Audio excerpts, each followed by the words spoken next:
Hey everybody, welcome to this week's podcast. There's no special announcements or anything, so let's jump right into it. A new Kickstarter campaign was just funded for a service called Piepacker, and I have some mixed thoughts on it, mostly positive actually, but I definitely wanted to start with one thing.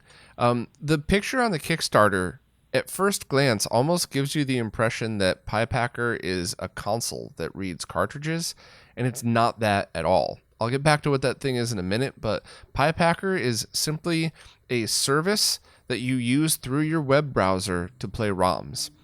Now, the service is free for everybody, I believe at least for 2021 for basic features. You could pay to have a lifetime subscription through the Kickstarter, and then I believe there's going to be 3-month for $60. I would assume that means it's $20 a month after the Kickstarter ends.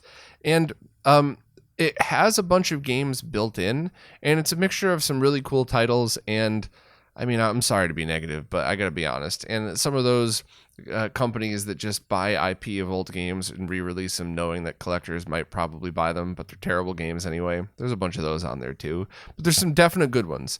Xenocrisis is on there. That always stands out. It's an awesome game. So the other thing too is if you have a premium subscription, you could add your own ROMs. And you might be thinking already, like, well, why would I even care about this? Why would I care about playing in a web browser when I could just load up my own ROM into an emulator?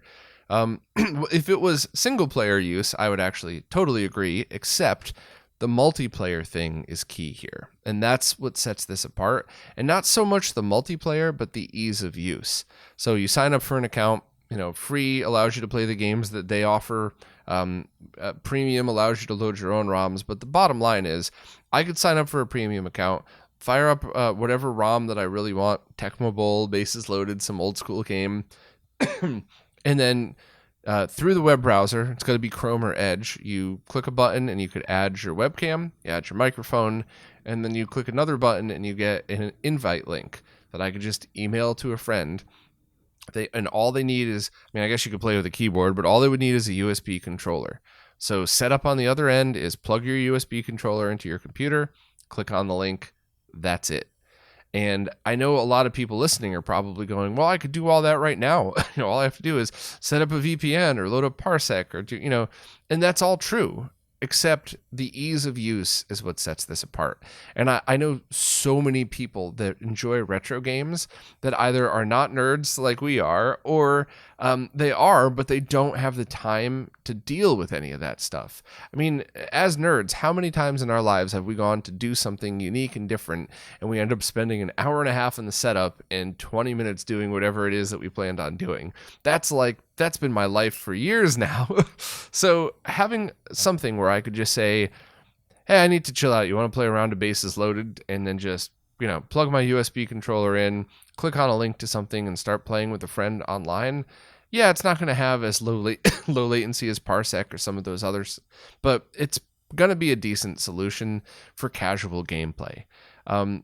They've been having a bunch of paid posts or paid videos go out for people to demo it. I have not been paid. I don't take paid posts at all for retro stuff. I would totally take paid subscriptions for like my own beer, for Casper mattress. I totally spread out on a Casper mattress and try to sell that. But it's kind of my own personal, I don't judge other people for doing it, but my own personal thing is I don't take sponsored posts for stuff that I do. Because if I don't like it, I will absolutely tell everybody. But this, excuse me, I'm sorry, the cough's still going to be here for a few more weeks.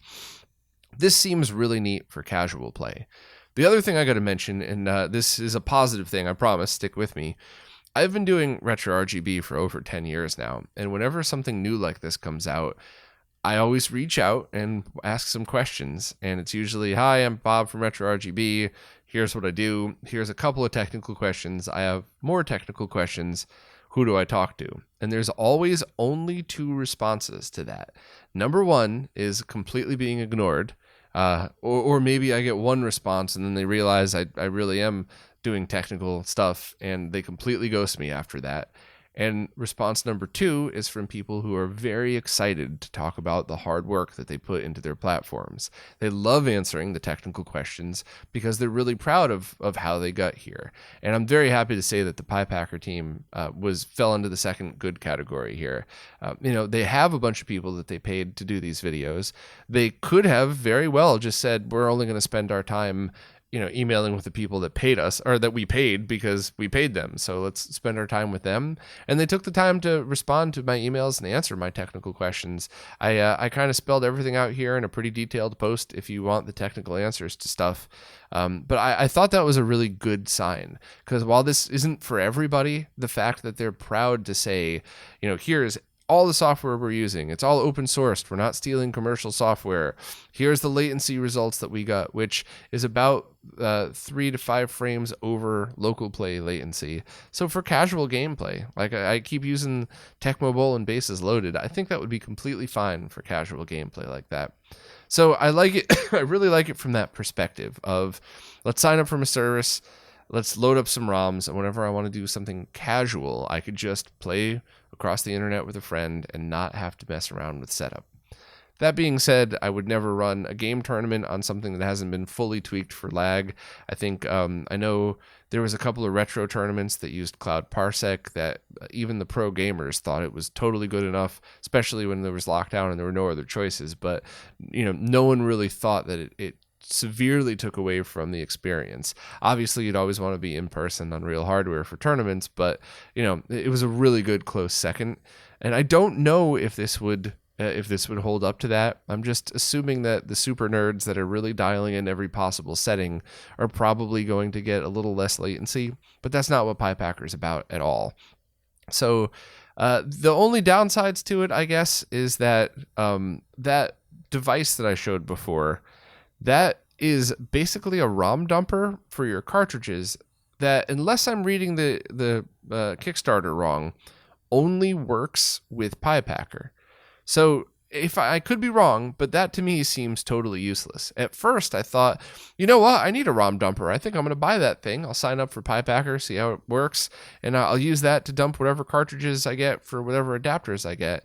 And I think their documentation said that you can't do that. So to me, that makes it useless. Why wouldn't you then just go get any other ROM dumper on the market, dump your own cartridges that way, and now you could use it for multiple reasons, backing up and restoring save games, all that stuff. I might be wrong about that, so we'll see. The only other thing to add is they were nice enough to give me a beta account for basically early access to the free edition, and I just have not had any time to get around to doing that. I'll be honest, if I had the ability to load my own ROMs, I probably would have dropped what I was doing to try Tecmo Bowl or Contra or something, but I absolutely will swing back around to it. I don't think this is for everybody. I just think this is the people that want casual play with no real setup, that you can just click in your browser and start playing these games. But I do think the super nerds will probably stick with the free solutions out there, or the solutions that maybe aren't free, like doing the cloud stuff that that's really going to be tweaked for exactly your need at that time. So please check out the post if you want more technical info. I tried to give a basic overview here for anybody that was interested in it and kind of sum things up and put it into perspective, but there's a lot more info in the post, and I will probably do a live stream on this at some point soon. The game Voyage: A Sorceress's Vacation was just released as a physical copy for the Sega Master System. So some background on this game: it was released last year as a free-to-download ROM and is still totally free to download if you'd like to, and it's actually a ROM patch to Alex Kidd in Miracle World. And while the controls are similar, it's a completely different game and did feel pretty unique. And the reason I'm talking about it now is because of the newly released physical release, which I got a copy of, and I really liked a lot. I thought it was high quality. It's beveled edges and hard gold, so it's at least safe to use in all of your consoles and everything. And also, Stika did a really great review on it. So we also worked together and did a live stream, which I had an absolute blast doing. And I want to make sure that I'm clear about that, because I get so frustrated so many times while I was playing. However, it's the type of frustration in a video game where it's motivating And when you get back into it, it's rewarding when you beat a part.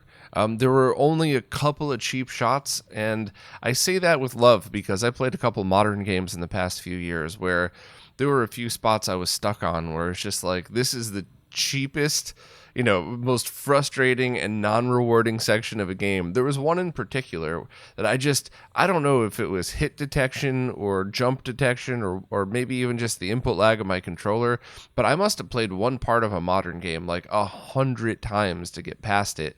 And when I finally did, there was no satisfaction of, yeah, I beat that. It was just like, wow, what a waste of my time for a part of the game that isn't fun at all. It was just annoying and shouldn't have been, it's more of a bug than anything else. There was none of that in this game at all. None. So I just want to make sure that anybody that watches the live stream that sees me get frustrated and make silly comments and stuff like that, it was the opposite of that horrible modern game experience that I just had. It was like, okay, a couple of times it was totally my mistake. It was like getting me pumped up to do it.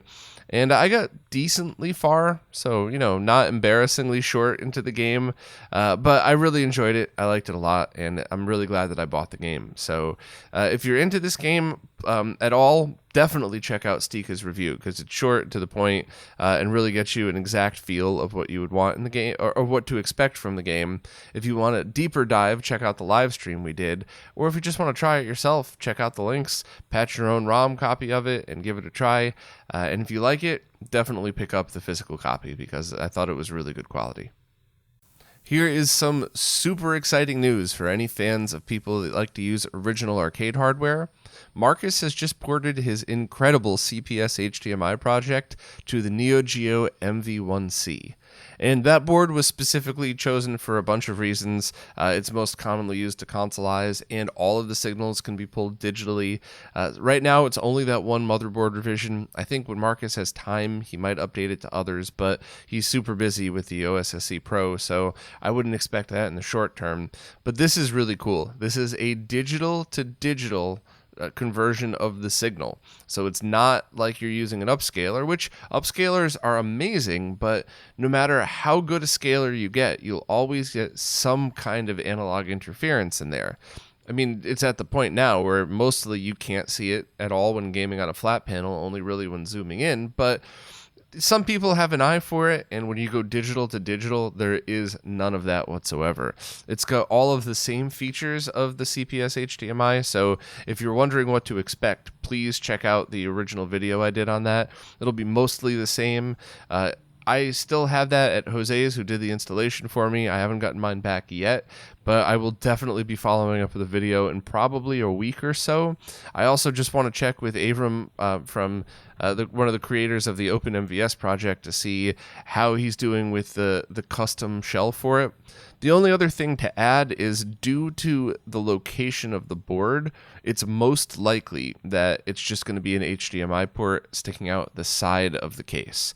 Now, obviously, that's not ideal. We would all love to have it lined up in back to look pretty, like something you would see from a factory. However, the issue is not the mounting, it's the proximity to the digital locations where you're tapping the signal. So you can't do something like stick this board underneath the motherboard and then just run the wires all the way over. The board needs to be as close to the installation spots as possible. So I guess a custom board could be made, but it's not really cost effective, especially when you consider QA time and stuff like that. So at the moment, I believe the HDMI port's going to be on the side. You can get some cheap but good quality right angle HDMI cables, so it doesn't look too ugly. But we're also still looking into different ways to try to run the HDMI port around the back. So I wanted to post this now because it was already posted publicly, and I just wanted to make sure people knew what it is that they were seeing. But I will absolutely be following up with a detailed video in a few weeks going through it, because while I'm a massive fan of the Mister and I use it all the time, There's just some of us crazy people out there that insist upon using original hardware. There's no right or wrong answer. They're both awesome. But if you're crazy like me and you insist upon using original boards and your original games, this is going to be by far the best way for streamers, because you're going to get just the most perfect streams possible with these. But also, if you just play on a low lag flat panel, it's great. I think the couple of lines buffered plus, a really low lag panel, you're talking a millisecond of lag, which is 0. When it comes to actually playing, that's in your brain 0. So it seems like an amazing choice, and I can't wait to take a look at it in person.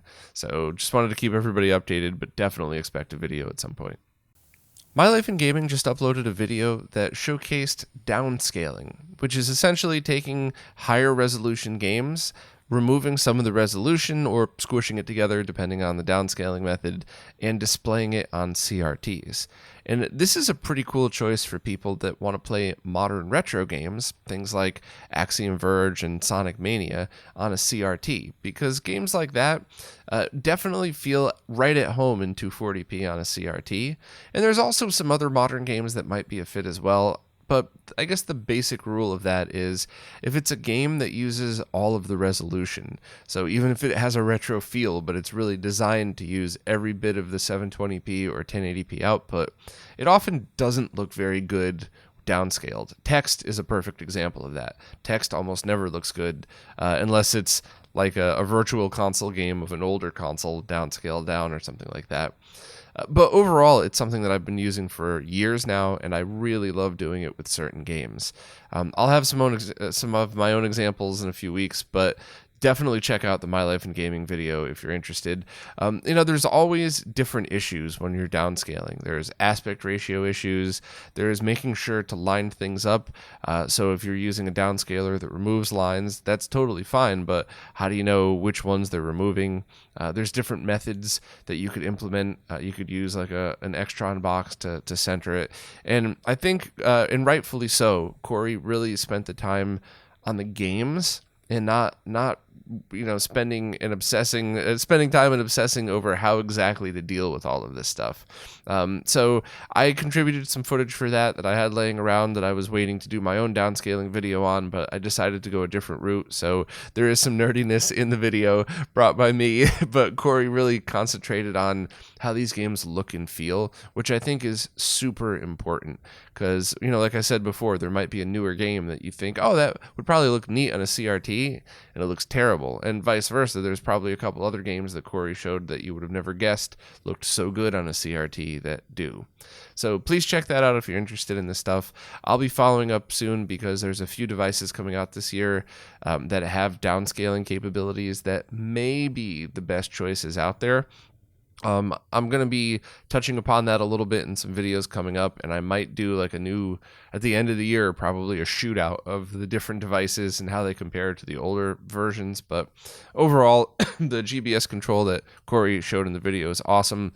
The newer stuff coming out is great too, and I'm just a bigger fan of downscaling than I probably should be. I probably play way too many games downscaled than I should just enjoy on a flat panel, but it is definitely a neat thing to do. I just posted a video that suggests people take their 240p and 480i console games and scale them to 5 times their original height in a 1080p window. And this is a video I've wanted to do for a very long time, except there was one huge problem, in that the most popular way to get 5x mode was with the open source scan converter. And since that's essentially a line doubler, tripler, quadrupler without any kind of buffer for compatibility, it resulted in a lot of flat panels not being compatible with that mode. It's not the OSSC's fault. It's absolutely doing its job. It's just the fact that we're taking these weird consoles from the analog era and trying to use them on modern stuff. However, I felt now is the right time because the Mistra supports 5X and it's compatible with every TV. And there's tons of other scalers coming out. There's other options being released. PS1 Digital just added it, I believe. So you could really get this method on your flat panels and not worry about compatibility. So the short version of why, the long version is obviously the video, most games from consoles, not arcade games, were designed with overscan in mind. So what you lose by cutting off the top and the bottom is about the same or sometimes less than you would lose just playing on a CRT. And by zooming in that much farther, you have no black bars on the top and the bottom, you cut off borders, and you fill horizontally more of the flat panel space without changing the aspect ratio. There's a bunch of other advantages, but it's basically you get more screen real estate, and it very often is closer to the original look of the game anyway, so it's definitely a trade-off for me. I definitely wanted to mention why you wouldn't want to use 5x mode, though. And I did go over this in the video, but I think most people probably started commenting before they got to that point because there was definitely some confusion. But the situations in which you wouldn't want to use it, definitely if you're using a monitor that's 1200p or 1440p and your scaler or the Mister supports it, because computer monitors, at least in my experience, don't scale anything that's not their native resolution as well as TVs do.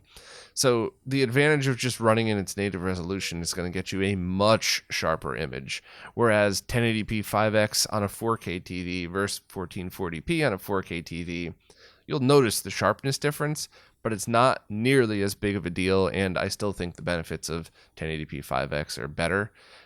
So that's number one. Number two would be some arcade games. Pretty much everything from the 80s still looks awesome in 5x mode, but once you get into the stuff from the mid-90s and on, now you're taking or arcade hardware, that's much more powerful, that can use the full resolution, and it's also designed to be assembled in a factory where people are plugging these things into RGB monitors and calibrating them from the factory to make sure that nothing's cut off. So that's where you would definitely run into it. I would still recommend trying it first, but that's probably another one. And I did ask in the video, I have a pinned comment that asked for people to post console games that they know the menu and that this actual gameplay is cut off, not the menu and not title screens or something like that.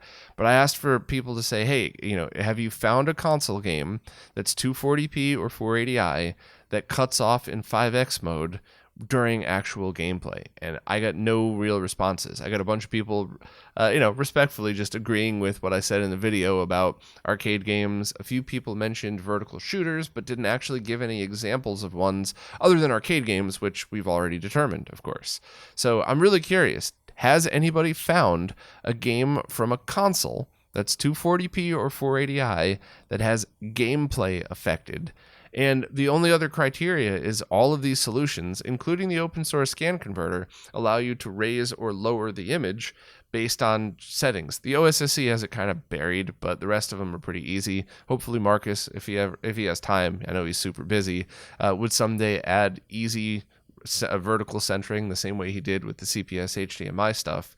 But that's the other factor too, because every game that I found where it was like, oh, it's not bad, but this could be better if you just adjusted the vertical height, it's perfect. So if anybody knows of a game where gameplay is actually affected, please let me know. I would love to know just for my own personal curiosity, but so far there's zero. Nobody has posted one other than arcade games, of course. So console game, 240p 480i, gameplay only, what's affected? And I haven't found a single one, including through the PS2 era. So, and just to be clear, if a pixel or two of your life bar is cut off, but you could still see the entire life bar, I don't consider that affecting gameplay. However, the example I used in the video of a CPS2 game, it cuts the whole life bar off. So yes, obviously that would be a huge detriment to playing. So sorry for rambling on about this when I already have a 10-12 minute video on it, but it's something that I've felt very strongly about, and there's so many misconceptions out there that I just really wanted to get the word out. And I also wanted to ask all of you wonderful people if I was wrong, and if there are a couple of games out there that you know for sure, screenshots are always appreciated too, that cuts off too much in 5x mode. So anyway, I hope you enjoyed the video. I certainly had fun doing it. I'm glad to be getting back into doing videos again. I was out for like a month, probably more than that. So hopefully people enjoy it, and hopefully I'm spreading the correct word of 5x scaling. I recently did a podcast with Zezeran, who is a comedian and also a retro gaming fan who just started a retro gaming channel. I actually planned on doing this interview months ago before he even jumped into the retro stuff, so that was just a fun bonus. I'm going to be doing more podcasts like this. This is half retro gaming tech talk and half two buddies hanging out, I guess is the best way to describe it. I really enjoy doing these. I love the lighthearted nature of them. And I really, myself personally, very much enjoys listening to podcasts of people hanging out like this, talking about things that are entertaining to me. And I just think that this is something I really like doing. I've asked a bunch of times now, do people get upset when it's not a super formal, like, let's talk nerd, or are people cool with it? And, should I start a second channel? And so far, everybody seems to say, just do whatever you want. I don't care. If it's not something I'm interested in, I won't listen, which I actually think that's a really awesome answer. I wasn't teasing them. I think that's a compliment, to be honest with you. So I think that's what I'm going to be doing. I think I'm going to just be adding some more fun, laid back podcasts because they're really fun to do. They're such an uplifting break from some of the crazy high production stuff that I do, that I really enjoy it. And especially when you get really friendly and likable people like Lewis on there. So please give it a listen if you want. Check out Lewis's videos too. He's just starting out, so he has all of the same beginner hurdles that everybody does. I'm not throwing shade. Everybody, especially me, went through those bumps in the road, but the content's relevant. He's got a video about an S-video converter. I actually ordered one because of his video to try out myself. Got a video about the Sega Master System in Russia, and he just did another short review of a Mr. S-video converter, which I ordered one as well, so I think I'm going to be referencing his video a lot whenever I get to my post or video on it. So hopefully it was entertaining. Definitely a cool thing to leave on in the background if you're just doing something else and want to feel like you're hanging out with people while you're doing it. Axunworks has just released a couple of new products that are pretty interesting, and while a lot of the Axunworks stuff is very niche for hardcore arcade people, there are some more general stuff this time, so I definitely wanted to go through that. And I also wanted to put a little caveat in there that I love the niche stuff. Just because it's not going to be something that every retro gamer wants doesn't mean it isn't important, and I'm so appreciative when people like Axun step up and make these products, knowing that they're not going to make $1 million off of them, but there are a few people out there that truly appreciate it. But there's some mainstream stuff in here too, so let's go through them real quick. The first is a mini super gun that's going to be selling for $90 that includes a power supply and is selectable between RGB and component video output. The output connector is D-sub, so if you're going directly to a monitor or a consumer TV with component, all you need is a super cheap cable. If you're going to a SCART setup, it gets a little more complicated, but we're working on something to fix that. Hopefully it'll be out in a week or two, actually, maybe a little longer than that with how things are delayed, but I think we finally solved that one thanks to collaboration for some really amazing open source fans and people that are working on this. But I ordered one, I bought one myself. I'm going to be testing it. At the very least, I will do a written post. If I have time, I'll do a video. Those take, a detailed written post takes like 5 to 8 hours. A video takes like 20 to 50. So I'll try my best, but at the very least, I'll get the word out. And if all of the safety features are implemented, so you don't have to worry about audio or video voltage, then I think this might actually be an excellent choice for beginners because it's a one-stop shop. You press a button, a couple weeks later, your super gun and your power supply arrive, and you don't have to worry about fumbling through stuff. And I think Axun's even selling separately some kick harnesses for games that have more than 4 buttons. So 4 buttons per player. So I will review that when it comes in, but I'm definitely excited for that. He's also got, for $60, a JAMA board that handles horizontal and vertical shift and brightness adjust. And this is exactly what I wanted when I was testing my mini Mr. Cade, because I had set up my mini I had set up my mini arcade cabinet to be the exact settings that were necessary for the Mister, but every time I would add another arcade board, things would be slightly off. As anybody that uses arcade stuff knows exactly what I mean already, because no two games are exactly alike unless they're on the same platform.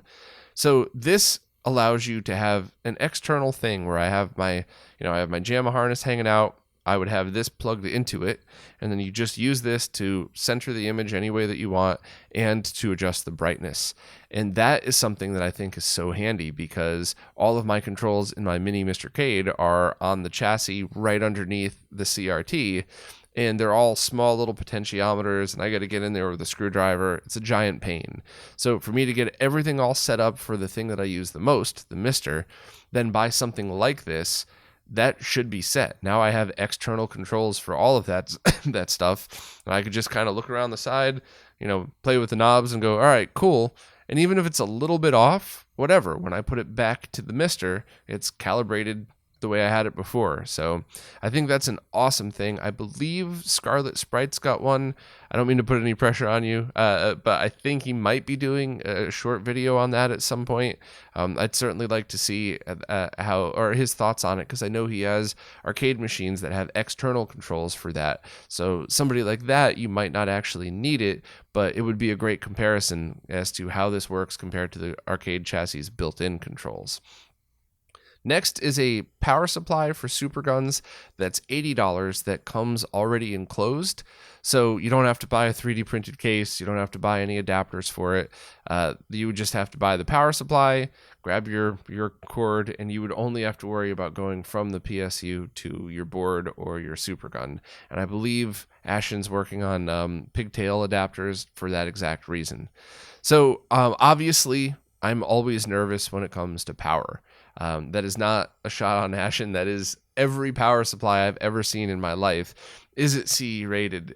Is it made consistently? What are the capacitors like inside? What happens when it's under load? Am I going to take this power supply and slowly kill my arcade board, or is it going to be a solid solution?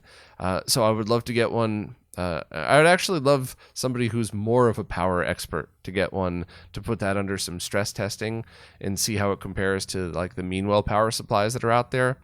Or maybe it is a version of a Meanwell stuck inside a custom chassis. I don't know. I would love to get more info on that, though, because $80 isn't cheap, but considering that it's a completed unit with a case, it's also not expensive either. So that's something that's pretty interesting. Ashen also has a $40 USB to DB15 adapter.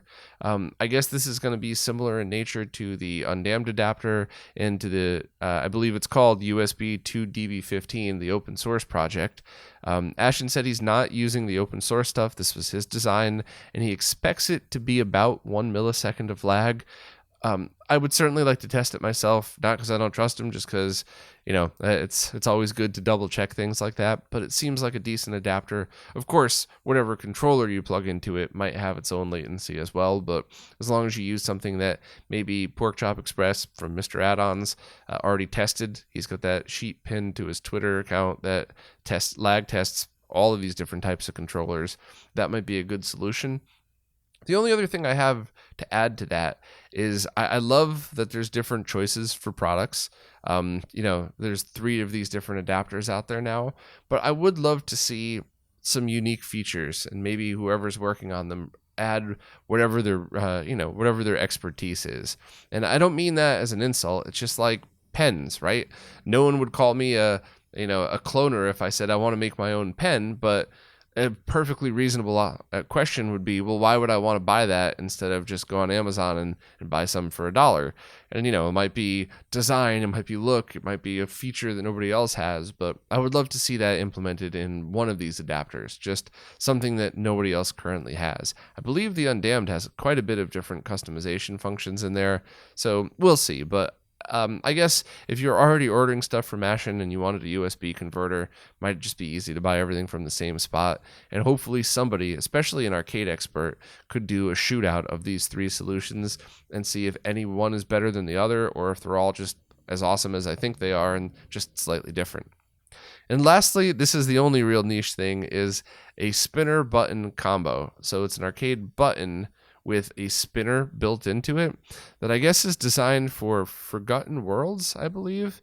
And it's kind of an interesting thing. That is definitely niche. You would only really need that if you're using the specific games that take advantage of it. Ashen has a list of all of the games that he believes would work with it. So that's pretty cool. But just in all honesty, I really like all of these products. I'm looking forward to testing more of them, and I definitely wanted to take the time to talk about them because while, as I said before, these aren't for everybody, I guarantee there's somebody listening right now going, that weird thing you just talked about, that's exactly what I needed for my setup. So while I might not have time to do videos on this stuff, I do like to spend time talking about it on the weeklies, just because I figure if you're not interested, you could skip to the next section. And if you are, hey, maybe I was able to inform you about something that's a good thing for your setup that you didn't know about before. The digital audio switch available on Tindy is now back in stock and available for purchase. This is the same switch that Dave Dirkswasler reviewed a while back and found it to work really well. Ronnie has all the details here in the post, but essentially it comes in 3 different versions. The biggest version has 4 optical audio inputs, so the digital SPDIF Toastlink, I don't know, there's so many names for it. It's the one that uses the beam of light to send audio. It also has 3 RCA inputs, so that's digital over RCA connectors. There's other versions that have just 7 optical inputs or 4 optical inputs. And each of them, I believe, has 2 outputs, 1 optical and then 1 digital over RCA. And this is really perfect for people that want digital audio from their consoles without having to switch. At the moment, I do use every console that I have digitally audio modded. I do use that, but I have to unplug and replug each time I set it up. So this would be a pretty big help. There's a bunch of consoles that output optical audio natively.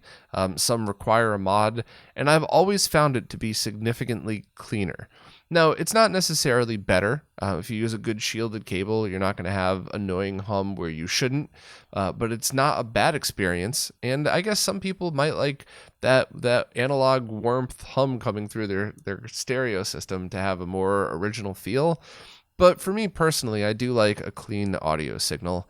And I've definitely found, even on consoles like the Super Nintendo, where you could do the optical audio mod for that, it's a significant difference in clarity. You don't get any audio hum, especially on things like all-white screens like the Konami opening. And I really preferred using my Super Nintendo that way. So if you have a bunch of consoles and you use your optical audio output, definitely check out Ronnie's post and for all the info you'd need now, and Dave's original review if you wanted to know how it performed and some thoughts on it. Modern Vintage Gamer just posted a video talking about how he ported Shantae for the Game Boy Color to the Switch. And I really love inside info like this. MVG is always great doing these videos where he's able to explain really technical stuff in a way that pretty much anybody could understand it. Although I do admit sometimes I have to rewind it and not this one, but some of his super technical ones, I got to go back and listen again and go, okay, I get it now. But this is a really great overview for how a game is ported, how he built an emulation engine just to do this, and kind of the backstory behind it. I thought it was really entertaining and just a great mix of nerdiness and an entertaining video. The one thing he said that absolutely got me perked up is when making this game, he went back and compared the input latency from the original game on a Game Boy Color to how it felt when playing through a Switch. And there was definitely some at first that he was able to tweak, but I would love a follow-up video that talks just about how they were able to determine input latency and tweak it and lower it. I think that's something that, while I know people might think I'm obsessed with lag, it is something that developers, at the very least, should be obsessed over, because when you're using an original console, you really didn't have that much input latency to deal with. The average time from when you press a button to when there's movement on the screen is usually a couple of frames, which is totally fine. However, on these modern consoles with Bluetooth input lag, emulation lag in this case, lag of your flat panel, even if it's in game mode, it's often 2 or 3 times more than the original. So I would be so interested to hear MVG talk about how exactly he got the lag down and what the ratings were and how, what he felt about it. I could always lag test the port versus the original, but I think it'd be much more exciting to hear the development process of it. Typical me, right? MVG puts out a great video that I like, and I'm immediately asking for more. Sorry, I don't mean to be such a greedy ass, but it did perk my interest up, or pique my interest, whatever you want to say. So hopefully he'll do a follow-up on that at some point. But definitely check out the video if you're interested in porting games, how something like that might be done, and basically the stuff that goes into it. The demo of Castlevania Resurrection that had surfaced, and John talked about it a few weeks ago when he filled in for me, has now been released to the public. I guess there was some drama behind it. They tried to sell it on eBay. I think the people who made the soundtrack said that they shouldn't sell it. I don't know which was rumor and which was confirmed, but all drama aside, the bottom line is the person who found it has now released it. It's available for anybody to download and try themselves, and it is definitely an early build of a game, so don't expect anything that's super completed and a perfect game to play, but it's still really awesome that we all get a glimpse of what this game would have been. Even if you're not a fan of the 3D Castlevania stuff, I still think it would be really interesting to fire it up and just kind of get a feel of what it would have been like if you had gotten it. So definitely check out the links. Thanks to the people who ended up releasing it.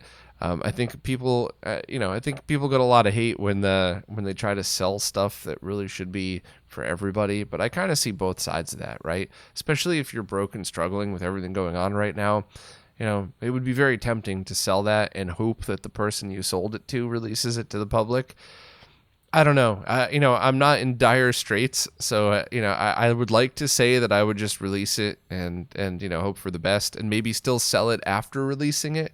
I think that's what I would probably do, is release it to the public, then sell the demo to a collector and hope that I got some money. But that's just my own thoughts on it. That's not anything good or bad. It's just my stupid opinion. But anyway, if you're interested in playing Castlevania Resurrections, definitely check out Vanessa's post with all of the links to where to get it and a video on what it looks like. Well, that's it for this week. As always, thanks so much to everybody that watches, listens, plays nicely in the comments, and especially thank you to everybody that supports in absolutely any way possible. I say it every week, but I really mean it. It's your support that's the only thing keeping all of this work going. The behind-the-scenes research and development, which is a giant chunk of what I do and many times the favorite. The weekly videos, which I love doing, and some of the higher production videos, which I also love doing, but man, those things kill me sometimes. But it's all because of you. So if you like it, please spread the word, and thank you very much to everybody that does already support.